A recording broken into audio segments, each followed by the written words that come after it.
नमस्कार भारत, मैं कुणाल सिंह आपका स्वागत करता हूं और विषय ग्रुप में भारतीय संविधान की प्रस्तावना भारत की लोकतांत्रिक आत्मा का महाघोष लेकर आया।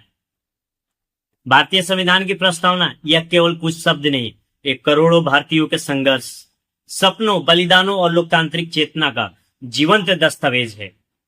15 अगस्त 1947 भारत स्वतंत्र हुआ, लेकिन यह स्वतंत्रता केवल अंग्रेजी शासन से मुक्ति नहीं थी। देश के सामने सामाजिक विषमता, आर्थिक असमानता, सांप्रदायिक तनाव, देशी रियासतों का विलय, जम्मू कश्मीर में पाकिस्तानी आक्रमण, उत्तर पूर्व में अलगाववाद और राष्ट्रीय एकता जैसी गंभीर चुनौतियां थी। ऐसे समय में भारत को केवल शासन चलाने वाला दस्तावेज नहीं बल्कि राष्ट्र निर्माण का मार्गदर्शक चाहिए था। भारत को एक ऐसे संविधान की आवश्यकता थी जो केवल सरकार न बनाए बल्कि एक आधुनिक लोकतांत्रिक, न्यायपूर्ण और समतामूलक राष्ट्र की आधारशिला रख सके। इसी ऐतिहासिक आवश्यकता से जन्म हुआ भारतीय संविधान की प्रस्तावना का। भारतीय संविधान की प्रस्तावना केवल संविधान का प्रारंभिक वक्तव्य नहीं बल्कि भारतीय राष्ट्र की आत्मा, स्वतंत्रता संग्राम की चेतना, लोकतांत्रिक मूल्यों, सामाजिक क्रांति, राष्ट्रीय एकता तथा संविधान निर्माताओं की महान दृष्टि का जीवंत घोषणा पत्र है। यह केवल कुछ शब्दों का समूह नहीं बल्कि करोड़ों भारतीयों के संघर्ष, सपनों, बलिदानों और लोकतांत्रिक आकांक्षाओं का सार है। इसी कारण प्रस्तावना को संविधान की आत्मा, राजनीतिक जनपत्री, संविधान की कुंजी, संविधान का दर्शन, संविधान का परिचय पत्र तथा संविधान की जन्म कुंडली कहा जाता है। भारतीय संविधान केवल शासन चलाने का साधन नहीं बल्कि राष्ट्र निर्माण, सामाजिक परिवर्तन और लोकतांत्रिक चेतना का महान दस्तावेज है। 9 दिसंबर 1946 संविधान सभा की पहली बैठक हुई।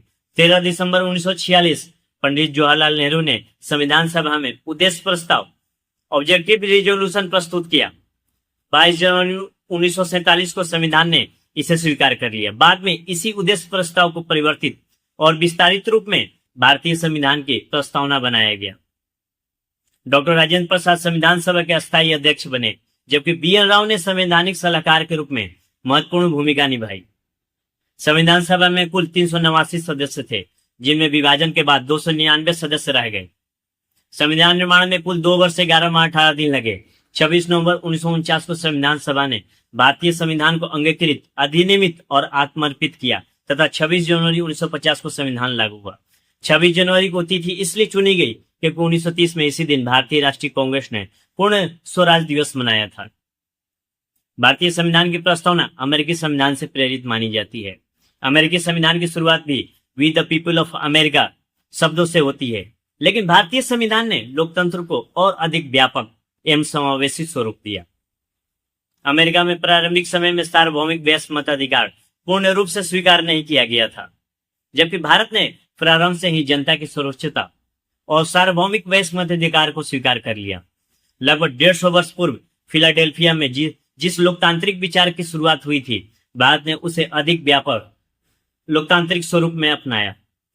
हम भारत के लोग, we the people of India, यही शब्द भारतीय लोकतंत्र की सबसे बड़ी घोषणा है। इसका अर्थ है कि भारत में जनसत्ता अर्थात पॉपुलर सोवरेनिटी स्थापित है तथा संविधान की शक्ति का मूल स्रोत जनता है।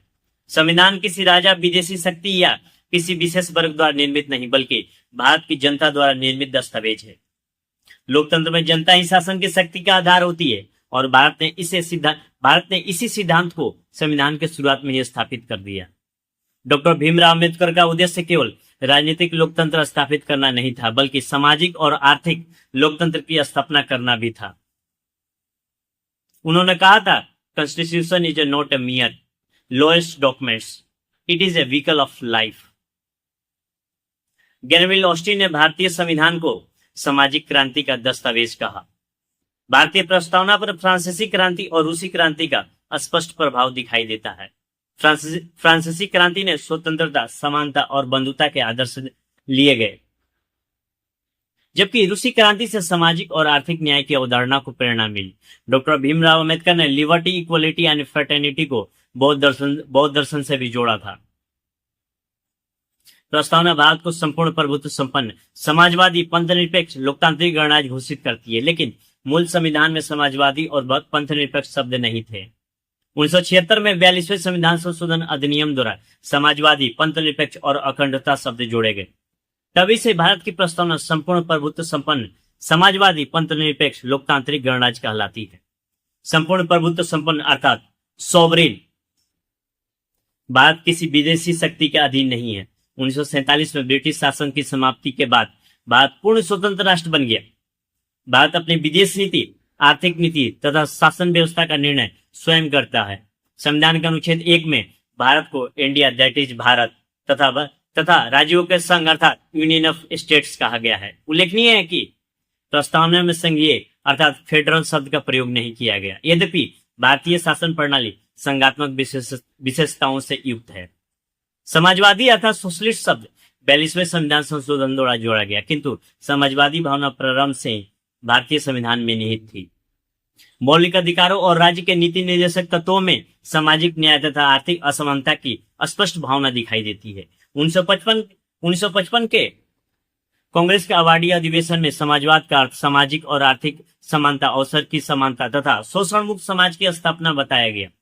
प्रधानमंत्री इंदिरा गांधी ने कहा कि भारतीय समाजवाद सोवियत संघ से भिन्न भारतीय परिस्थितियों पर आधारित है। संविधान सभा में प्रोफेसर के.टी. शाह ने प्रस्तावना में समाजवाद शब्द जोड़ने का सुझाव दिया था, किंतु डॉक्टर अम्बेडकर ने इसे स्वीकार नहीं किया। अमेरिकी विद्वान ग्रेनविल ऑस्टिन के अनुसार सरदार वल्लभ भाई पटेल के कारण नेहरू प्रस्तावना में समाजवाद शब्द नहीं जोड़ सके। पंथनिरपेक्ष अर्थात सेकुलर। भारत का कोई राज धर्म नहीं होगा। राज्य सभी धर्मों के प्रति समान व्यवहार करेगा। राज्य न किसी धर्म को बढ़ावा देगा और न किसी धर्म का विरोध करेगा। प्रत्येक नागरिक को विचार, विश्वास, धर्म और उपासना की स्वतंत्रता प्राप्त होगी। भारतीय पंथनिरपेक्षता का धर्म विरोध नहीं बल्कि सभी धर्मों के प्रति समान आदर है। भारत जैसे बहुधार्मिक और बहुसांस्कृतिक देश में पंथनिरपेक्षता राष्ट्रीय एकता और सामाजिक समरसता का आधार है। इस सार्वभौमवाद में सर्वोच्च न्यायालय ने पंथनिरपेक्षता को संविधान की मूल संरचना का भाग माना। लोकतांत्रिक अर्थात डेमोक्रेटिक का अर्थ होता है जनता द्वारा चुनी गई सरकार। सरकार जनता के प्रति उत्तरदायी होगी। भारत ने सार्वभौमिक वयस्क मताधिकार को अपनाया और 18 वर्ष से अधिक आयु के प्रत्येक नागरिक को मतदान का अधिकार दिया। गणराज्य अर्थात रिपब्लिक का अर्थ है राष्ट्राध्यक्ष निर्वाचित होगा, यानी हेड ऑफ द स्टेट का चुनाव होगा। भारत का राष्ट्रपति चुना जाता है तथा प्रत्येक नागरिक को राष्ट्र के सर्वोच्च पद तक पहुंचने का अवसर प्राप्त है। प्रस्तावना भारतीय नागरिकों को 4 महान आदर्श प्रदान करती है: न्याय, स्वतंत्रता, समानता और बंधुता। न्याय अर्थात जस्टिस 3 प्रकार का है: सामाजिक न्याय, आर्थिक न्याय और राजनीतिक न्याय। सामाजिक न्याय का उद्देश्य जाति, धर्म, लिंग और जन्म के आधार पर भेदभाव समाप्त करना है। आर्थिक न्याय का उद्देश्य आर्थिक विषमताओं को कम करना तथा सभी नागरिकों को न्यूनतम जीवन स्तर उपलब्ध कराना है। राजनीतिक न्याय का अर्थ है प्रत्येक नागरिक को राजनीतिक प्रक्रिया में समान भागीदारी का अधिकार देना है। इंदिरा साहनीवाद में सर्वोच्च न्यायालय ने सामाजिक न्याय की अवधारणा को और अधिक मजबूत किया। स्वतंत्रता अर्थात लिबर्टी का अर्थ अंतर्गत विचार, अभिव्यक्ति, विश्वास, धर्म और उपासना की स्वतंत्रता प्रदान की गई है। समानता अर्थात इक्वालिटी के अंतर्गत प्रतिष्ठा की समानता, अवसर की समानता सुनिश्चित की गई है। जाति, धर्म, भाषा, लिंग तथा जन्म के आधार पर भेदभाव स्वीकार नहीं किया गया है। बंधुता अर्थात फ्रेटर्निटी का उद्देश्य व्यक्ति की गरिमा, राष्ट्रीय एकता और अखंडता को बनाए रखना तथा भाईचारा की भावना को मजबूत करना है। स्वतंत्रता प्राप्ति के समय देशी रियासतों का विलय, कश्मीर पर हमला, उत्तर पूर्व में अलगाववाद और सांप्रदायिक दंगों जैसी चुनौतियों के कारण राष्ट्रीय एकता और अखंडता को विशेष महत्व दिया गया। इसी कारण 42वें संविधान संशोधन द्वारा अखंडता शब्द जोड़ा गया। प्रस्तावना मौलिक अधिकार और राज्य के नीति निर्देशक तत्व मिलकर भारतीय संविधान की आत्मा का निर्माण करते हैं।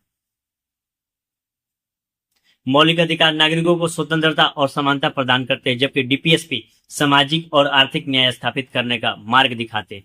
अब सबसे महत्वपूर्ण संवैधानिक विवाद, क्या प्रस्तावना संविधान का भाग है? 1960 के बेरूबारी संघ मामले में सर्वोच्च न्यायालय ने कहा कि प्रस्तावना संविधान का भाग नहीं है, लेकिन 1973 के ऐतिहासिक केशवानंद भारती बनाम केरल राज्य मामले में सर्वोच्च न्यायालय ने कहा कि अपने पुराने निर्णय को बदलते हुए न्यायालय ने कहा कि प्रस्तावना संविधान का अभिन्न अंग है और यह संविधान की मूल संरचना अर्थात बेसिक स्ट्रक्चर को अभिव्यक्ति करती है। यदि प्रस्तावना के मूल तत्वों को समाप्त कर दिया जाए तो संविधान अपनी पहचान खो देगा। इसी मामले में सर्वोच्च न्यायालय ने मूल संरचना सिद्धांत बेसिक स्ट्रक्चर थ्योरी दिया। संसद संविधान में संशोधन कर सकती है। लेकिन संविधान की मूल संरचना को नष्ट नहीं कर सकती। यही कारण है कि 42वें संविधान संशोधन द्वारा शब्द जोड़े गए, लेकिन संविधान की मूल आत्मा नहीं बदली गई। इसी बेसिक स्ट्रक्चर डॉक्ट्रिन का प्रभाव विश्व के अनेक संविधानों और न्यायिक सिद्धांतों पर भी पड़ा। आपातकाल 1975 से 77 भारतीय लोकतंत्र का सबसे कठिन दौर था। लोकतंत्र, अभिव्यक्ति की स्वतंत्रता और नागरिक अधिकारों पर गंभीर संकट उत्पन्न हुआ, किंतु 44वें संविधान संशोधन द्वारा लोकतांत्रिक मूल्यों को पुनः सशक्त किया गया। मिनर्वावाद 1980 में सर्वोच्च न्यायालय ने मूल संरचना सिद्धांत को और अधिक मजबूत किया और कहा कि संसद की संशोधन शक्ति असीमित नहीं हो सकती। नवतेज सिंह जौहरवाद 2018 में न्यायालय ने संवैधानिक नैतिकता अर्थात कॉन्स्टिट्यूशनल मोरालिटी पर बल दिया और कहा कि स्वतंत्रता, समानता, बंधुता तथा सामाजिक न्याय संवैधानिक नैतिकता के मूल आधार है। न्यायमूर्ति एच.आर. खन्ना ने भी नागरिक स्वतंत्रताओं की रक्षा में ऐतिहासिक भूमिका निभाई। भारतीय संविधान की प्रस्तावना प्रत्यक्ष रूप से न्यायालय में लागू नहीं की जा सकी, अर्थात यह नॉन जस्टिसिएबल है। फिर भी संविधान की व्याख्या करते समय न्यायालय प्रस्तावना का सहारा लेता है। यदि किसी संवैधानिक प्रावधान में अस्पष्टता हो तो प्रस्तावना उसकी व्याख्या की सबसे महत्वपूर्ण कुंजी बन जाती है। भारतीय संविधान की प्रस्तावना को अनेक महान विद्वानों ने विशेष उपमाएं दी है। के मुंशी ने इसे राजनीतिक जनपत्री कहा है। ग्रेनवेल ऑस्टिन ने संविधान को सामाजिक क्रांति का दस्तावेज कहा है। सुभाष कश्यप के अनुसार यदि संविधान शरीर है तो प्रस्तावना उसकी आत्मा है। डॉक्टर भीमराव अंबेडकर ने संविधान को पवित्र दस्तावेज कहा और एम हिदायतुल्लाह ने प्रस्तावना को संविधान की आत्मा माना। भारतीय संविधान की मूल हस्तलिखित प्रति अत्यंत कलात्मक और ऐतिहासिक महत्व रखती है। इसकी सुंदर कैलीग्राफी प्रेम बिहारी नारायण रायजादा ने की थी और नंदलाल बोस ने इसमें भारतीय संस्कृति और सभ्यता से जुड़े चित्रों द्वारा अलंकरण किया था। संविधान की मूल प्रति में सिंधु सभ्यता, रामायण, महाभारत, बुद्ध, अकबर, शिवाजी और स्वतंत्रता संग्राम से जुड़े चित्र अंकित हैं, जो भारत की सांस्कृतिक निरंतरता को दर्शाते हैं। पंडित जवाहरलाल नेहरू के ट्रस्ट विथ डेस्टिनी भाषण और भारतीय संविधान की प्रस्तावना में गहरा संबंध दिखाई देता है। दोनों ही आधुनिक भारत के निर्माण, लोकतंत्र, सामाजिक न्याय और राष्ट्रीय एकता के महान आदर्शों को व्यक्त करते हैं। आज भी भारतीय संविधान की प्रस्तावना आधुनिक भारत के लिए उतनी ही प्रासंगिक है जितनी 1950 में थी। राजनीति का अपराधीकरण, सांप्रदायिकता, आर्थिक असमानता, सामाजिक विषमता और क्षेत्रीय अलगाववाद जैसी चुनौतियां आज भी मौजूद है, किंतु प्रस्तावना भारतीय लोकतंत्र को दिशा प्रदान करती है। आज के युवाओं के लिए संविधान केवल परीक्षा का विषय नहीं बल्कि लोकतंत्र की आत्मा है। अधिकारों के साथ साथ नागरिक कर्तव्यों का पालन भी उतना ही आवश्यक है। भारतीय संविधान एक जीवित दस्तावेज है जो समय के साथ विकसित होता रहता है और राष्ट्र को नई दिशा देता है। भारतीय संविधान की प्रस्तावना केवल शब्दों का समूह नहीं बल्कि भारत की लोकतांत्रिक चेतना, सामाजिक न्याय, धार्मिक सहिष्णुता, राष्ट्रीय एकता, मानव गरिमा और स्वतंत्रता का महान घोषणा पत्र है। यह हमें याद दिलाता है कि भारत केवल एक राज्य नहीं बल्कि न्याय, स्वतंत्रता, समानता और बंधुता पर आधारित एक महान लोकतांत्रिक सभ्यता है और जब तक भारत जीवित है तब तक संविधान की प्रस्तावना भारतीय लोकतंत्र की आत्मा बनकर राष्ट्र को दिशा देती रहेगी। नमस्कार, जय हिंद।